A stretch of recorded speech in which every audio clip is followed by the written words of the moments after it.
Class 10th polynomial chapter का question काफी important है। If alpha and beta are zeros of the quadratic polynomial x square minus 6x plus a, then find the value of a if 3 alpha plus 2 beta is equal to 20।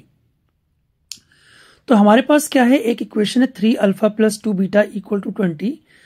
तो और यहां पर आपको निकालना है a की value, और हमें पता है कि अगर 3 alpha plus 2 beta equal to 20 एक इक्वेशन में दी हुई है, लीनियर इक्वेशन 2 वेरिएबल, तो इसको सॉल्व करने के लिए हमारे पास एक और ऐसी इक्वेशन होनी चाहिए so that we can move further, हम सॉल्व कर सकें और अल्फा बीटा की वैल्यू निकाल सकें।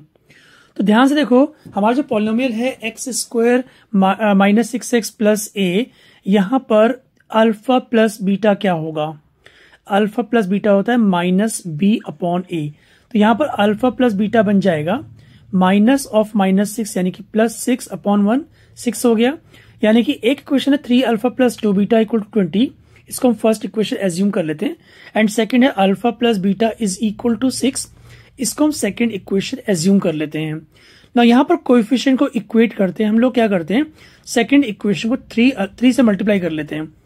ठीक है, तो हमारी फर्स्ट इक्वेशन है 3 alpha plus 2 beta is equal to 20, and second equation जो है ना, उसको अगर मल्टीप्लाई करें 3 से तो ये बन जाएगी 3 alpha plus 3 beta is equal to 18। इसको हम लोग थर्ड इक्वेशन एज्यूम कर लेते हैं।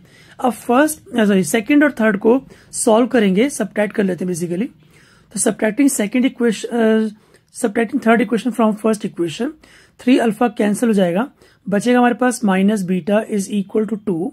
तो यहां से अगर माइनस बीटा इक्वल टू 2 आ गया तो बीटा क्या निकल के आता है, बीटा आता है -2। ठीक है, इतना ठीक से आ गया। अब आगे चलते हैं, आगे देखो, बीटा हमारा -2 आ गया ना। ठीक है, आगे बढ़ते हैं, इसको हम लोग सेकेंड इक्वेशन पुट कर लेते हैं। तो सेकेंड इक्वेशन क्या है, alpha plus beta is equal to 6। तो अल्फा -2 इज इक्वल टू 6, तो यहां से अल्फा आ जाएगा 6 प्लस 2, यानी अल्फा बन गया 8 के इक्वल। ठीक है, अल्फा 8 आ गया और बीटा कितना आ गया, बीटा -2 आ गया। ठीक है, इतना को ठीक से आ गया। चलिए आगे बढ़ते हैं। और आपको पता है कि किसी भी क्वाड्रेटिक पॉलिनोमियल के अंदर अल्फा बीटा क्या होता है, ये होता है c बाय a। तो c हमारा a है और a हमारा 1 है, तो अल्फा बीटा बन जाएगा सिर्फ a के इक्वल। अल्फा पुट कर दो 8 और बीटा पुट कर दो -2, सो a हमारे पास कितना आ जाएगा, a आ जाएगा -16। ठीक है, दैट्स द आंसर। तो इस क्वेश्चन के अंदर आपको किसी भी स्टेप में डाउट हो तो कमेंट सेक्शन में कमेंट करके पूछ सकते हो। Bye bye.